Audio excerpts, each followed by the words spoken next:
Bismillahirrahmanirrahim. Assalamualaikum warahmatullahi wabarakatuh. Perkenalkan, nama saya Arnold Joshua Nahatan. Nama saya Muawiyah. Nama saya Syahira. Di sini kami ingin mempresentasikan tentang riset operasi, yaitu untuk backup UAS. Tentang analisis jaringan kerja.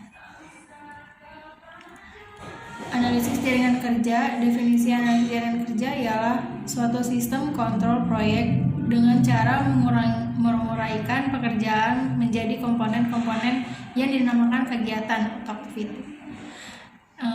Analisis jaringan kerja merupakan suatu teknik manajemen yang bermanfaat dalam mendesain, merencanakan, dan menganalisis suatu sistem.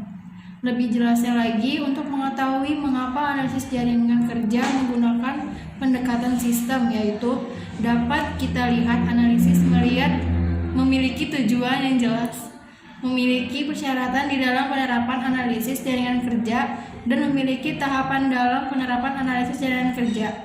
Selain itu, analisis jaringan kerja juga menggunakan komputer. Persyaratan yang harus dipenuhi penerapan analisis jaringan kerja antara lain, di sini ada 4. Yang pertama, model harus lengkap. Yang kedua, model harus cocok. Yang ketiga, asumsi yang dipakai tepat.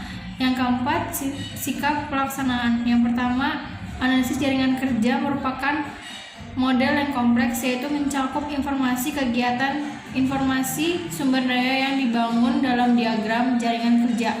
Yang kedua, model harus cocok itu tentunya diagram jaringan kerja proyek. Pelatihan guru berlaku untuk proyek itu sendiri, tidak untuk proyek pembangunan jembatan. Yang ketiga, analisis jaringan kerja harus menggunakan asumsi karena ketepatan asumsi sangat mempengaruhi keberhasilan analisis jaringan kerja. Yang terakhir, sikap pelaksanaan. Sikap pelaksanaan yaitu proyek yang diharapkan dan tentunya dianggap menjadi pendukung penyelenggaraan proyek. Di dalam analisis jaringan kerja juga memiliki tahapan di dalam penerapan analisis jaringan kerja, yaitu yang pertama, pembuatan, di mana tujuan akhir dari tahap pembuatan ini adalah terciptanya suatu model yang dapat dipakai sebagai patokan selama penyelenggaraan proyek. Yang kedua, pemakaian. Bila pembuatan telah selesai, maka model yang telah jadi tersebut dipakai pada proses pelaksanaan tiap kegiatan sesuai dengan kegiatan yang ada dalam diagram jaringan kerja. Yang ketiga, perbaikan. Perbaikan dilakukan karena tidak tepatnya asumsi yang dipakai pada saat pembuatan. Tahap perbaikan dibatasi pada kegiatan yang tidak sesuai dengan usaha pencapaian keberhasilan proyek.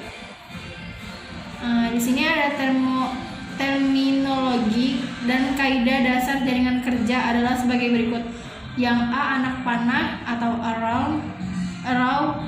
Yang B, lingkaran kecil. Yang C, anak panah terputus-putus. Penggunaan simbol-simbol ini mengikuti aturan-aturan sebagai berikut. Yang pertama, di antara dua event yang sama hanya boleh digambarkan satu arah. Yang kedua, nama suatu aktivitas dinyatakan dengan huruf atau nomor urut event. Yang ketiga, aktivitas harus mengalir dari event bernomor rendah ke event bernomor tinggi. Yang keempat, diagram hanya memiliki sebuah initial event dan sebuah terminal event. Teknik-teknik jaringan kerja. Salah satu prosedur yang telah dikembangkan berdasarkan jaringan kerja untuk mengatasi permasalahan pengelolaan suatu proyek adalah PERT, adalah suatu metode analisis yang dirancang untuk membantu dalam penjadwalan dan pengendalian proyek-proyek yang kompleks, yang menuntut bahwa masalah utama yang dibahas yaitu masalah teknik untuk menentukan jadwal kegiatan beserta anggaran biayanya sehingga dapat diselesaikan secara tepat waktu dan biaya.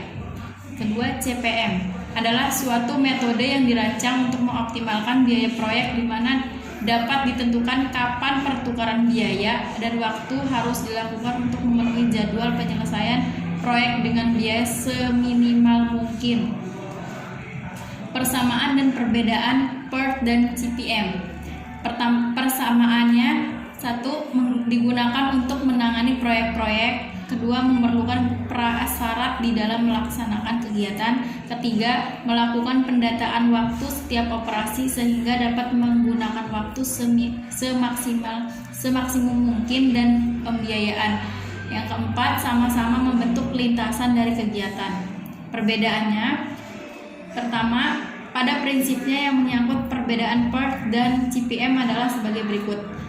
PERT digunakan pada perencanaan dan pengendalian proyek yang belum pernah dikerjakan, sedangkan CPM digunakan untuk menjadwalkan dan mengembalikan aktivitas yang sudah pernah dikerjakan sehingga data, waktu, dan biaya setiap unsur kegiatan telah diketahui oleh evaluator. Yang kedua, pada PERT digunakan 3 jenis waktu pengerjaan, yaitu yang tercepat, terlama, serta terlayak. Sedangkan pada CPM hanya memiliki 1 jenis informasi waktu pengerjaan, yaitu waktu yang paling tepat dan layak untuk menyelesaikan suatu proyek.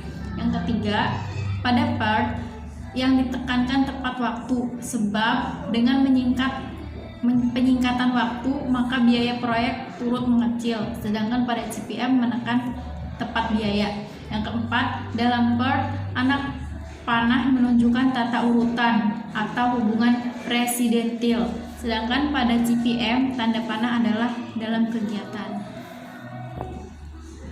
Tujuan teknik analisis jaringan kerja.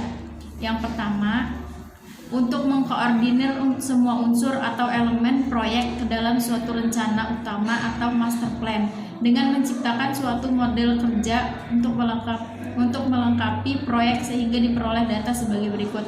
1. Waktu terbaik untuk pelaksanaan kegiatan. Kedua, pengurangan atau penekanan ongkos atau biaya. Ketiga, pengurangan resiko. Yang B, mempelajari alternatif-alternatif yang terdapat di dalam dan di luar proyek. C, untuk mendapatkan atau mengembangkan schedule yang optimum. D, penggunaan sumber-sumber secara efektif dan efisien. E, alat komunikasi antar pimpinan. F, pengawasan pembangunan proyek. Yang G, memudahkan revisi atau perbaikan terhadap penyimpangan yang terjadi. Manfaat analisis jaringan kerja. Yang A, untuk melakukan rancangan untuk memperbaiki metode perencanaan dan pengawasan, memperbaiki komunikasi dan pengambilan keputusan, dan secara umum untuk mempertinggi efektivitas manajemen dan dalam menyelesaikan proyek. Yang B, untuk penghematan biaya, waktu, dan mempertinggi daya guna atau efisiensi kerja, baik manusia maupun peralatan, serta menjamin ketepatan selesainya suatu proyek. Menggambar jaringan kerja. Panduan dalam menggambar jaringan kerja. Yang pertama, buatlah anak panah dengan garis penuh dari kiri ke kanan dan garis putus-putus untuk dummy. Yang kedua, keterangan kegiatan ditulis di atas anak panah, sedangkan kurun waktu di bawahnya. Yang ketiga, hindarkan sejauh mungkin garis menyilang. Keempat, peristiwa atau kejadian dilukiskan sebagai lingkaran dengan nomor yang bersangkutan jika mungkin berada di dalamnya. Yang kelima, nomor peristiwa sebelah kanan lebih besar daripada sebelah kiri. Kesimpulan, analisis jaringan kerja adalah merupakan suatu perpaduan pemikiran yang logis, digambarkan dengan suatu jaringan yang berisi lintasan-lintasan kegiatan dan memungkinkan pengolahan secara analitis. Analisis jaringan kerja memungkinkan suatu perencanaan yang efektif dari suatu rangkaian yang mempunyai interaktivitas. Adapun manfaat analisis jaringan kerja yakni untuk melengkapi rancangan, untuk memperbaiki metode perencanaan dan pengawasan, memperbaiki komunikasi dan pengambilan keputusan secara umum, untuk mempertinggi efektivitas manajemen dalam menyelesaikan proyek, untuk penghematan biaya, untuk penghematan waktu, dan mempertinggi daya guna kerja baik manusia maupun peralatan, serta menjamin ketepatan selesainya suatu proyek. Saran, kiranya kita mampu dalam mengorganir dan menganalisis jaringan kerja dan merealisasikan ke dalam bentuk proyek yang berguna bagi kepentingan dan kemajuan dan tercapainya goals yang diinginkan, terutama dalam hal pengorganisasian pendidikan. Sekian dari kelompok presentasi kami. Kurang lebihnya mohon maaf. Terima kasih. Wassalamualaikum warahmatullahi wabarakatuh.